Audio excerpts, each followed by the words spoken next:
ಅಪ್ರಾಪ್ತ ಬುದ್ಧಿಮಾಂದ್ಯಳನ್ನು ರಕ್ಷಿಸಿ ಕಾರುಣ್ಯ ಆಶ್ರಮಕ್ಕೆ ಕಳಿಸಿಕೊಟ್ಟ ಶ್ರೀದೇವಿ ಶ್ರೀನಿವಾಸ್.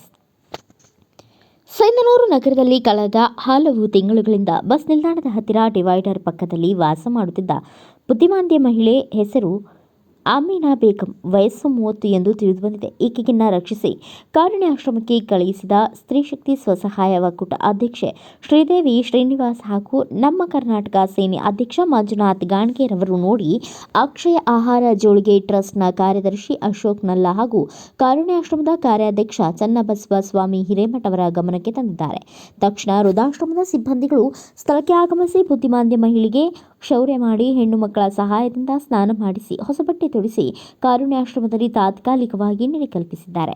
ಮುಂದಿನ ದಿನಗಳಲ್ಲಿ ಮಹಿಳೆಯನ್ನ ನಿಮಾನ್ಸ್ಗೆ ದಾಖಲಿಸಲು ನಿರ್ಧರಿಸಲಾಗುತ್ತದೆ ಎಂದು ಮಹಿಳಾ ಮತ್ತು ಮಕ್ಕಳ ಅಭಿವೃದ್ಧಿ ಇಲಾಖೆ ಮೇಲ್ವಿಚಾರಕಿ ಅಮರಮ್ಮ ತಿಳಿಸಿದ್ದಾರೆ. ನಂತರ ಶ್ರೀದೇವಿ ಶ್ರೀನಿವಾಸ್ ಅವರನ್ನ ಕಾರುಣ್ಯಾಶ್ರಮದ ವತಿಯಿಂದ ಅಂಬೇಡ್ಕರ್ ಅವರ ಭಾವಚಿತ್ರವನ್ನು ನೋಡಿ ಸನ್ಮಾನಿಸಿ ಗೌರವಿಸಲಾಯಿತು. ಭಾಳ ಖುಷಿ ಅನಿಸುತ್ತೆ ಇವ್ರ ಸೇವೆ, ಇವ್ರ ಕುಟುಂಬಕ್ಕೆ ಮತ್ತು ಇವ್ರಿಗೆ ಇನ್ನೂ ಶಕ್ತಿ ಇಲ್ಲ ಅಂತ ದೇವರಲ್ಲಿ ಪ್ರಾರ್ಥಿಸುತ್ತೆ. ಈ ಸಂದರ್ಭದಲ್ಲಿ ಸ್ತ್ರೀಶಕ್ತಿ ಮಹಿಳಾ ಒಕ್ಕೂಟದ ಅಧ್ಯಕ್ಷೆ ಶ್ರೀದೇವಿ ಶ್ರೀನಿವಾಸ್, ಮಂಜುನಾಥ್ ಗಾಣಿಗೇರ್, ಚನ್ನಬಸಯ್ಯ ಸ್ವಾಮಿ ಹಿರೇಮಠ, ಅಶೋಕ್ ನಲ್ಲಾ, ಅಮರಮ್ಮ, ಗೌರಮ್ಮ ಇನ್ನಿತರರು ಉಪಸ್ಥಿತರಿದ್ದರು. ಬ್ಯೂರೋ ರಿಪೋರ್ಟ್ ಬಸವರಾಜ ಬುಕ್ಕನಟ್ಟಿ, ಭಾರತ ವೈಭವ ನ್ಯೂಸ್, ಸಿಂಧನೂರು.